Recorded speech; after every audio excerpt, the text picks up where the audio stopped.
Upon completing a Thieves' End, I felt a desire to share my experience, to tell a story of, if not the best game I've ever played, then definitely this is hands down the most enjoyable one. And it's not even a close second, and I repeat, not even close. As the credits rolled, I saw the name Neil Druckmann.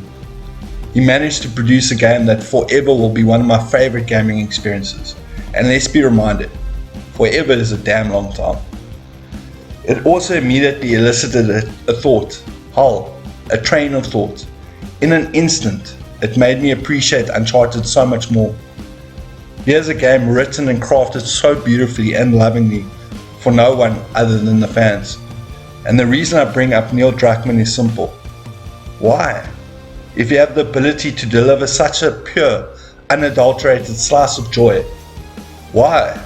Follow it up with something as divisive as The Last of Us Part 2, a game which is beautiful in its aesthetic, brutally enjoyable in its combat, but a game that has ostracized and divided a fan base. Why promise fans one thing, only to deliver the exact opposite? The very same thing which fans had their doubts about from the very start. Why kill off a fan favorite protagonist in such a brutal, callous way? Now, this video isn't intended as a political statement. I really couldn't care to do that here. But the thing is this, in my humble opinion, games are meant to be enjoyed, not endured.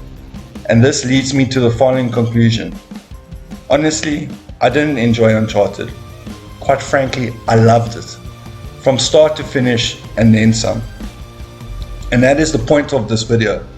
After finishing the game, I was left smiling from ear to ear, slightly breathless, satisfied I just had one hell of a gaming experience. Whilst at the same token, I felt a little sad. Sad that I could never play Uncharted for the very first time ever again. But play it again? I most certainly will. Uncharted to me is almost the perfect game, but I'll get to that in a moment. The point I'm trying to make is that I've never previously enjoyed a game, a journey, an adventure as much as I have when playing as Nathan in Uncharted, The Thief's End, and by extension, Fraser in The Lost Legacy. I mentioned that to me this is almost a perfect game. There are naturally some issues I have had, and I think others would agree. Combat can suck, not completely. It's enjoyable, but it's a little rough around the edges.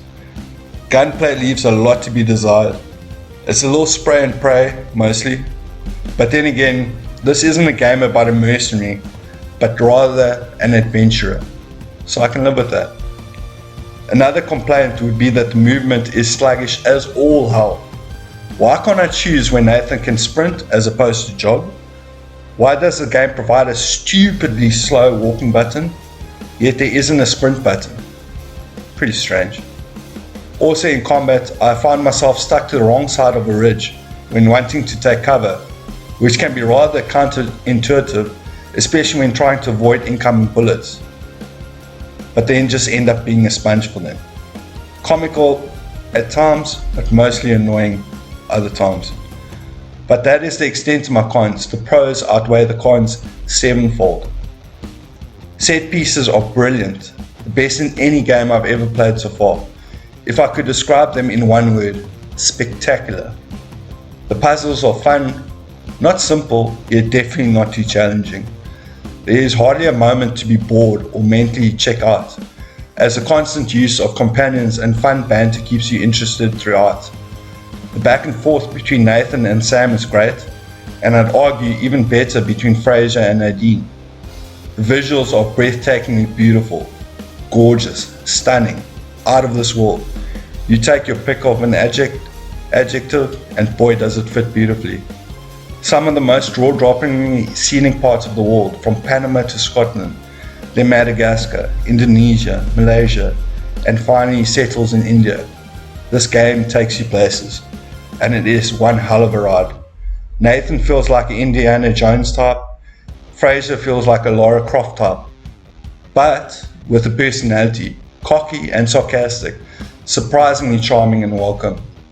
Now don't get me wrong, I'm not knocking the Tomb Raider series, but this game feels like the best of that series and a whole lot more.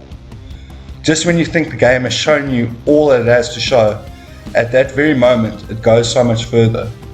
It's a pirate fantasy mixed with a lot of Indiana Jones action adventure.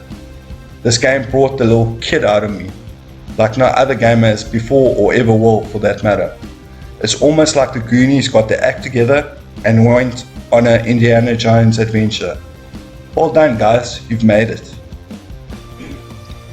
Rafe makes for a great villain, spoilt, rich, ruthless, a psychopath.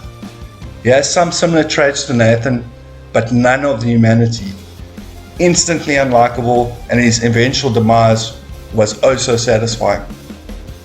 Now Sony has released some of my absolute favourite PC games to date: Horizon Zero Dawn, Days Gone, God of War, and recently Spider-Man Remastered. I really thought Sony had reached their pinnacle with Spider-Man. Yet here I'm trying my hand at a retrospective take. That's how much Uncharted has moved me. That's got to count for something, to say the very least. Uncharted Legacy of Thieves did something special. Once I finished A Thief's End, I thought there was no way Lost Legacy would be anywhere as good, and would most definitely lack the charm of the former. And oh boy, how wrong I was. I just wish it was a little bit longer. But goddamn, it shows off the beauty India holds like no other piece of media ever has. Fraser is snarky, sarcastic, and a blast of players. I'd love to see more of her, Nadine, and Sam's adventures in the future. In closing, if you haven't picked up a copy of Uncharted Legacy of Thieves collection, what are you doing with your life? Thanks for watching.